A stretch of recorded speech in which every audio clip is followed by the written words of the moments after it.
chegamos ao vídeo de número 300, ou seja, já é praticamente quase um ano gravando vídeos todos os dias aqui no meu canal. E para comemorar com você esses 300 vídeos, eu gravei uma aula que você vai receber aí através do canal 100% gratuita. E é uma aula que muitas pessoas me pediram para poder gravar sobre ela. É sobre as 10 maiores polêmicas do programa de gerenciamento de riscos. De repente você deve estar se perguntando, nossa, mas como assim já tem polêmica se o programa ele só vai ser iniciado em março de 2021? Acontece que vários profissionais já começaram a implementar o programa de gerenciamento de riscos e eles estão corretos, eles não estão deixando para a última hora. E eu vou falar para você sobre cada uma dessas 10 polêmicas. Então, seja muito bem-vindo a essa aula que começa agora e nós já vamos para a polêmica número 1. Essa talvez seja a maior polêmica do programa de gerenciamento de riscos, bem como a maior polêmica da norma regulamentadora NR1, que ela determina que o microempreendedor individual está dispensado de elaborar o programa de gerenciamento de riscos. E aí, muitos profissionais da área de saúde e segurança do trabalho ficaram desesperados. Nossa, agora acabou nossa profissão, acabou nossas oportunidades. E por que eles ficaram desesperados? Segundo dados da revista Proteção, do mês de agosto de 2020, existem no Brasil cerca de 19 milhões de empresas. E dessas 19 milhões, na verdade 19,23 milhões de empresas. E dessas 19,23 milhões de empresas, 51,2% são microempreendedores individuais. Além disso, 34,25% são microempresas e 4,66% são empresas de pequeno porte, o que dá um total de 90,1 empresa de pequeno porte. Ou seja, isso foi uma grande preocupação dos profissionais da área de saúde e segurança do trabalho. Porém, na verdade, isso pode ser uma grande oportunidade, porque a dispensa da obrigação de elaborar o programa de gerenciamento de risco não alcança a organização contratante que deverá incluí-lo nas suas ações de prevenção e também no seu programa de gerenciamento de risco. Quando a empresa atuar em suas dependências ou local previamente convencionado em contrato. O que isso quer dizer? Isso é muito mais trabalho para quem é um profissional do SESMIT de empresa privada, porque 90% das empresas são empresas de pequeno porte. Especificamente falando do microempreendedor individual, são mais de 50% das empresas do Brasil. Ou seja, toda a empresa que contratar um microempreendedor individual vai ter que fazer a parte do programa de gerenciamento de riscos dele. Então, quando a norma regulamentadora NR1 ela fala que o microempreendedor individual está dispensado de elaborar o PGR, não quer dizer que o PGR dele não vai ser elaborado. Então, essa é uma grande polêmica e uma grande preocupação que muitos profissionais da área de saúde e segurança do trabalho tinham. Porque se o MEI não tem que fazer o PGR, quando ele for contratado por uma empresa, essa empresa vai ter que fazer. Então, se você é um profissional da área de saúde e segurança do trabalho de uma empresa privada e contratar um MEI,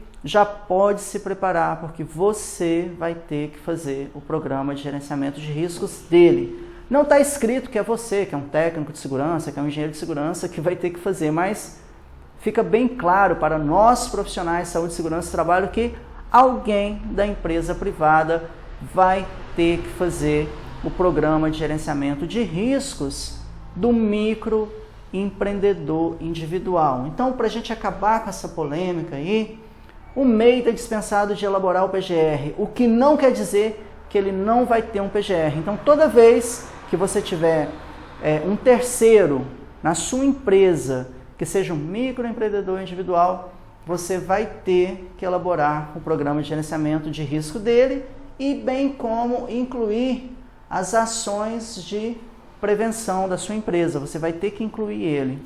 Vamos para a segunda polêmica. Serão expedidas pela Secretaria Especial. Olha só que nome bonito. O governo vai ter uma Secretaria Especial agora para tratar dessas questões. Então, serão expedidas pela Secretaria Especial de Previdência e Trabalho fichas com orientações sobre as medidas de prevenção a serem adotadas pelo microempreendedor individual. Então, pensa bem.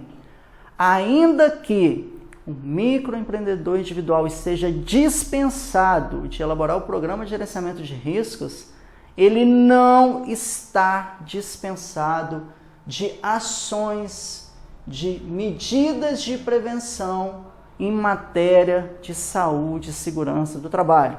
O que resta para nós agora é aguardar essas fichas, essas informações, essas orientações aí pela Secretaria Especial de Previdência e Trabalho que vai cuidar disso. Então, se o MEI, o microempreendedor individual, já era uma oportunidade em matéria de saúde e segurança do trabalho para empresas contratantes, para os profissionais do SESMIT, aqui vai ter mais oportunidade para o profissional de saúde e segurança do trabalho. Por quê? Você acha que é o contador que vai preencher isso? Você acha que é o administrador da empresa que vai preencher isso? Ele vai precisar de um profissional da área de saúde e segurança do trabalho. Ele vai precisar de um técnico de segurança do trabalho ou então de um engenheiro de segurança do trabalho para cumprir e entender essas orientações. Então, o MEI, se você pensar bem, pegar a primeira polêmica mais a segunda polêmica, ele está dispensado de ter PGR? Sim, o que não quer dizer que ele não vai ter um PGR. Segundo, mesmo tendo um PGR, ele vai ter que cumprir essas medidas da Secretaria Especial de Previdência e Trabalho. Ou seja, mais 2 pontos positivos para nós, profissionais da área de saúde e segurança do trabalho. Vamos agora para a terceira polêmica. As microempresas e empresas de pequeno porte que não forem obrigadas a constituir o SESMIT, que é o Serviço Especializado em Engenharia de Segurança e Medicina do Trabalho, e optarem pela utilização de ferramentas de avaliação de riscos a serem disponibilizadas pela Secretaria Especial de Previdência e Trabalho, poderão estruturar o programa de gerenciamento de risco considerando o relatório produzido por esta ferramenta e o plano de ação. Ou seja, se você é uma microempresa ou então uma empresa de pequeno porte e você não tem SESMIT, você vai ter que preencher informações digitais que serão enviadas para o governo e assim, o governo vai ter uma devolutiva. Ele vai te passar um relatório e você vai ter que cumprir as ações que serão determinadas com base nesse relatório. Então, mais oportunidade para microempresa e empresa de pequeno porte. Então, quem achava aí, 90% das empresas do Brasil são microempreendedor individual, mais de 50%. Microempresa, acho que 35%, 36%, não lembro de cabeça agora. E as outras empresas lá menores, lá 4,66%. No início do vídeo eu falo sobre isso. Ou seja, a quantidade de oportunidade que o programa de gerenciamento de risco está trazendo é muito maior. Então a gente tem que focar no lado bom da história, porque até agora, na terceira polêmica, Eu só falei de oportunidades que o programa de gerenciamento de risco ele vai trazer para você que é profissional da área de saúde e segurança do trabalho. Indo agora para a quarta grande polêmica aí do programa de gerenciamento de riscos. Quarta grande polêmica do programa de gerenciamento de risco. As microempresas e as empresas de pequeno porte, graus de risco 1 e 2, de acordo com a norma regulamentadora NR4, que no levantamento preliminar de perigos não identificar exposições ocupacionais a agentes físicos, químicos, biológicos, em conformidade com a norma regulamentadora NR9 e declararem as informações digitais, ficam dispensadas da elaboração do programa de gerenciamento de riscos. E essa daí é uma grande polêmica dentro da norma regulamentadora NR1, porque, na minha opinião, faltou a palavra significativo. Por quê? É praticamente impossível que uma empresa não tenha nenhum desses 3 riscos aqui. Uma empresa que não tenha nenhum risco físico, uma empresa que não tenha nenhum risco químico e uma empresa que não tenha nenhum risco biológico. É praticamente impossível. Como, por exemplo, uma informação que você pode pesquisar num livro que eu vou recomendar para vocês, que chama Técnicas de Avaliações, que é um livro que foi produzido pelo SESI, um livro excelente, que ele foi escrito pelo Mário Fantasini e a Maria Cleide Oshiro. É um livro excelente. Nesse livro tem uma parte muito interessante que fala que a luz é uma radiação não ionizante. Logo, trata-se de um agente físico. E se é um agente físico, tem que ser tratado no PPRA, ok? Está escrito isso lá. Você pode até pesquisar isso, técnicas de avaliações ambientais. Ou seja, se a luz é uma radiação não ionizante, se ela é um agente físico, então, enquanto houver sol, enquanto houver luz, não tem como você falar que nenhuma empresa não tenha nenhum desses riscos. Ou seja, o risco físico está presente. Risco químico, a gente pode analisar isso sobre uma outra ótica. Produto de limpeza é um risco químico ou não é? Quem trabalha com produto químico seria um risco químico ou não seria? Risco biológico, principalmente agora com essa questão do Covid. Como que eu posso afirmar que eu não tenho risco biológico? Então isso ficou um pouquinho assim, digamos que polêmico, na norma regulamentadora NR1. Então, as empresas que declararem isso, então, na minha opinião, gente, é muito difícil, é praticamente impossível uma empresa que não tenha nenhum desses 3 riscos.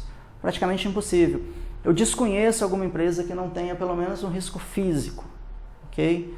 Então, na minha opinião, por isso que faltou a palavra significativo. E se tivesse essa palavra significativo, o que vem a ser significativo? Ou seja, é muito subjetivo isso.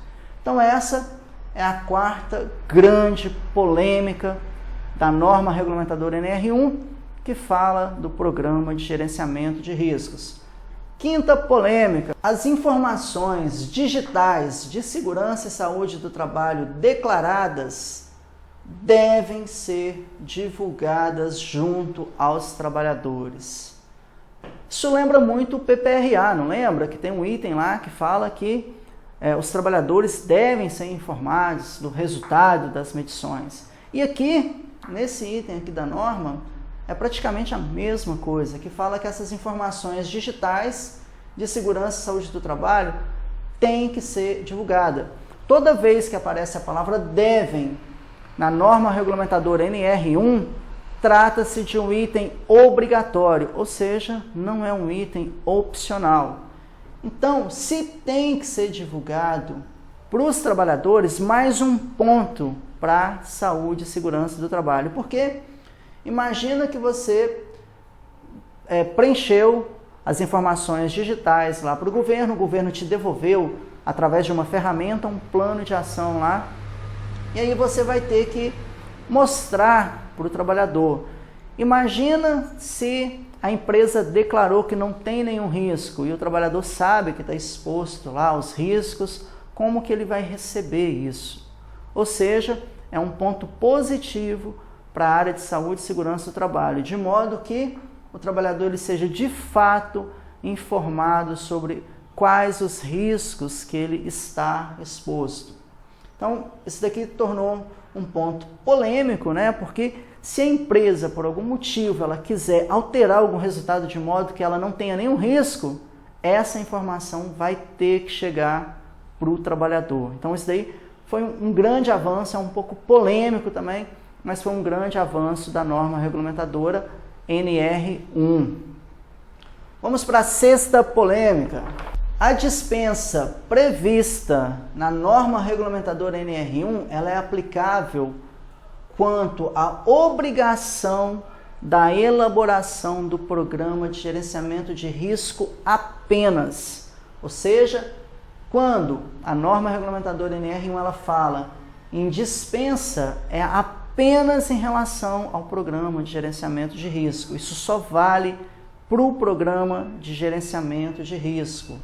E não afasta a obrigação do cumprimento por parte do microempreendedor individual, o microempreendedor, a microempresa e a empresa de pequeno porte das demais obrigações previstas nas normas regulamentadoras. Ou seja, de repente, eu não tenho que fazer um programa de gerenciamento de risco, mas tem que dar treinamento de trabalho em altura, tem que dar treinamento de espaço confinado e assim vários outros exemplos. Mais um ponto para a área de saúde e segurança do trabalho, porque a empresa ela pode ser desobrigada de elaborar o programa de gerenciamento de riscos, mas ela não está desobrigada de elaborar, ou melhor, de cumprir as demais ações referentes à saúde e à segurança do trabalho. Vamos agora para a polêmica número 7, né? Olha só que interessante isso daí, ela é bem parecida com uma polêmica anterior. O microempreendedor individual, a microempresa e a empresa de pequeno porte, graus de risco 1 e 2, que declararem as informações digitais, que é aquela informação que você preenche, o governo vai te dar uma devolutiva através de uma ferramenta que vai gerar um plano de ação, e não identificarem exposições ocupacionais aos agentes físicos, químicos, biológicos. E digo mais, olha só, aqui ainda tem um complemento. E os riscos relacionados aos fatores ergonômicos ficam dispensados de elaboração do PCMSO. Gente, o interessante é que talvez você deve estar se perguntando, Thiago, qual empresa que é essa? Eu vou falar para vocês, sabe qual empresa que é essa? Ela não existe. Por que que ela não existe? Polêmico isso, tá? Primeiro, eu já falei da questão da luz. Novamente faltou a palavra significativo aqui, ó. Exposições ocupacionais aos agentes físicos, químicos, biológicos, riscos relacionados a fatores ergonômicos significativos. Faltou essa palavra aí na norma regulamentadora. Por que que faltou? Toda empresa tem risco físico, fato. Isso daí, vocês podem consultar o livro Técnicas de Avaliações Ambientais, que é conhecido também como Manual do SESI, onde o Mário Fantasini, mas a Cleide Oshiro fez um trabalho fantástico lá. Você pode consultar essa parte da radiação ionizante, lá da questão, ou melhor, não ionizante, né? Da luz lá. Toda empresa tem risco físico. Quando fala em riscos ergonômicos, nós temos 5 fatores de riscos ergonômicos, que é os fatores biomecânicos, praticamente toda empresa tem. Você tem os fatores ambientais, toda empresa tem. Questão de conforto térmico, conforto acústico, umidade relativa do ar. Quando você fala de mobiliário e equipamento, toda empresa tem. Quando você fala da questão cognitiva, psicossocial, toda empresa tem. Então vai ser praticamente impossível para mim uma empresa que seja um microempreendedor individual, um microempreendedor, em uma empresa de pequeno porte que não tenha nenhum risco físico, químico, biológico, principalmente os riscos ergonômicos. Por quê? O risco ergonômico, esses fatores de riscos ergonômicos, eles estão presentes em praticamente tudo. Ou seja, de acordo com a polêmica número 7 aqui, eu não acredito que seja possível algum microempreendedor individual, microempresa ou empresa de pequeno porte não ter que elaborar o PCMSO. Então, assim, isso praticamente não entra na minha cabeça. Ponto polêmico também, porque o ergonômico aqui, ele pega e cerca tudo para trás. De repente, Thiago, a radiação, a luz é uma radiação não ionizante e tal, tudo bem, ela tem que ser avaliada e tal, mas vamos desconsiderar isso? Beleza, que desconsidere então, mas aqui no risco ergonômico não tem como.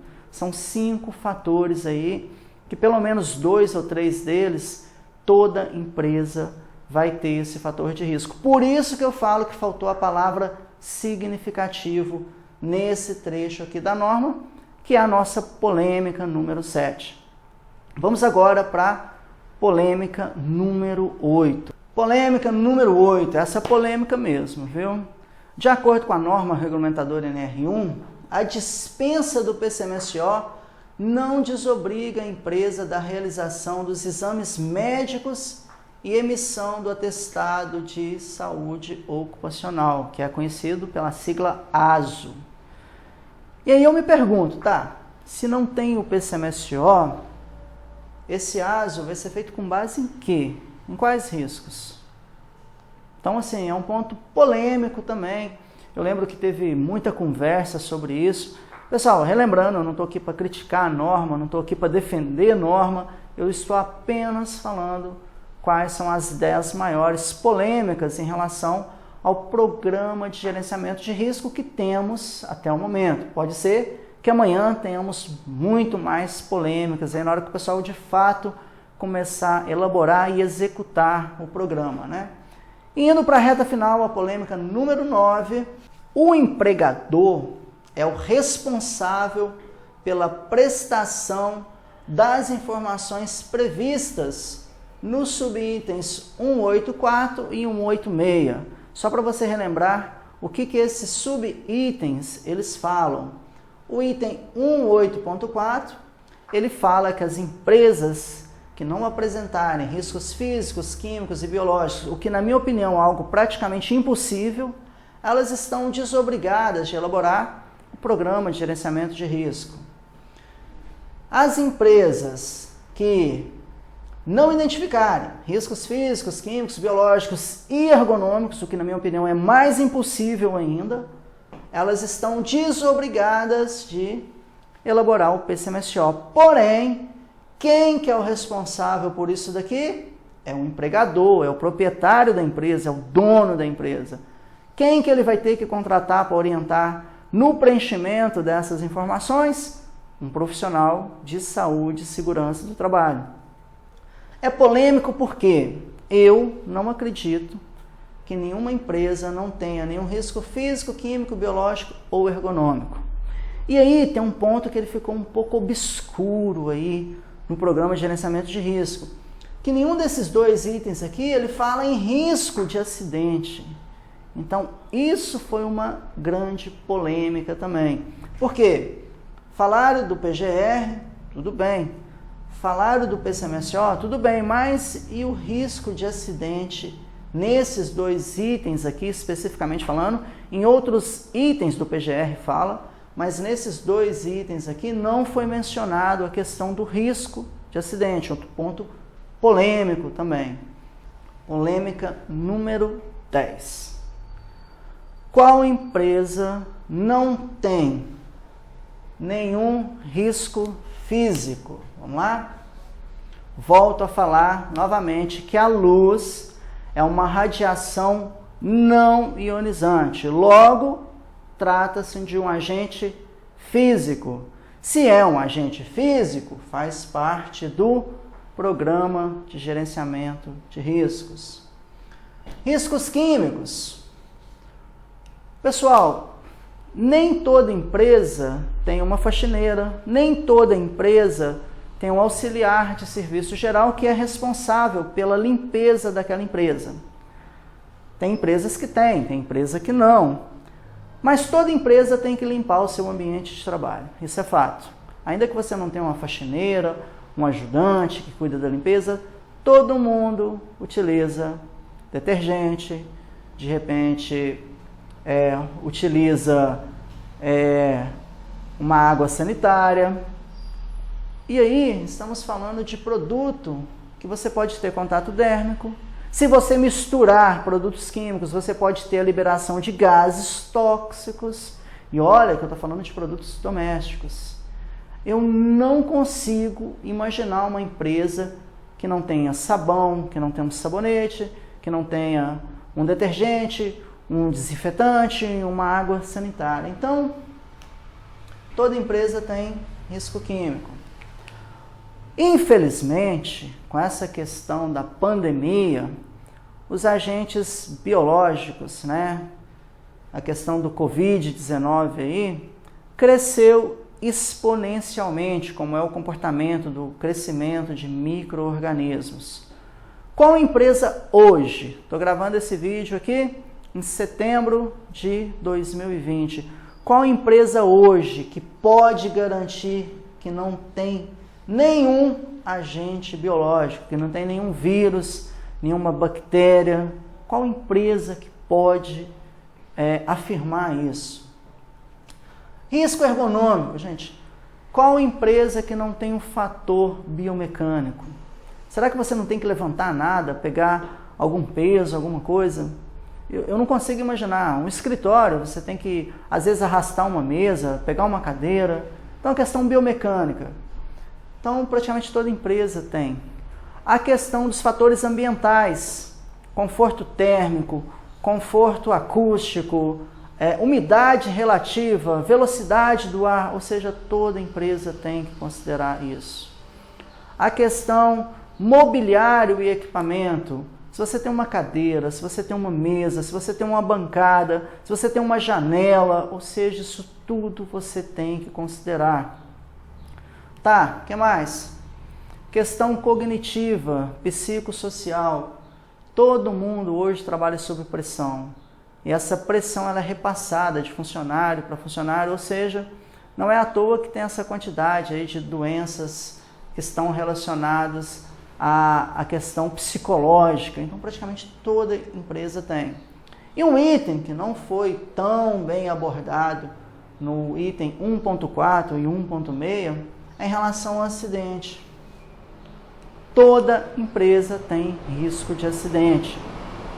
Ainda que seja só uma atividade administrativa, se você pesquisar, você vai ver a quantidade de acidentes que acontecem em escritórios, por exemplo, em ambientes administrativos. Ou seja, a maior polêmica é a 10ª polêmica, número 10, Qual empresa que não possui nenhum desses riscos? Então, se 90% das 19,23 milhões de empresas que existem hoje no Brasil, segundo dados da revista Proteção do mês de agosto, de 2020, 90% dessas empresas, sendo um pouco mais preciso, 50% são microempreendedor individual, 36% são empresas, microempresas, e 4,66% são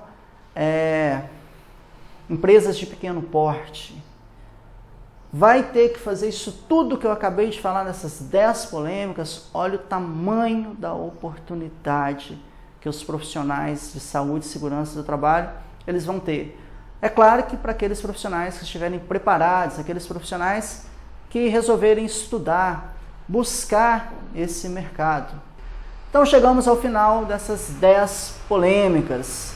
Lembrando, não se esqueça de clicar no botão abaixo, se inscrever no meu canal, ativar o sino de notificações para você receber os vídeos. Se você quiser entrar para o meu grupo no Telegram, um grupo que já tem bem mais de 2.000 pessoas, no qual eu posto conteúdos exclusivos diariamente, de segunda a segunda-feira, é só você clicar no link que aparece na descrição aqui, logo abaixo desse vídeo. Esse é o vídeo número 300 em comemoração aos 300 vídeos postados no meu canal no YouTube. E aí eu quero te fazer um convite. Vamos lá para mais 300 vídeos?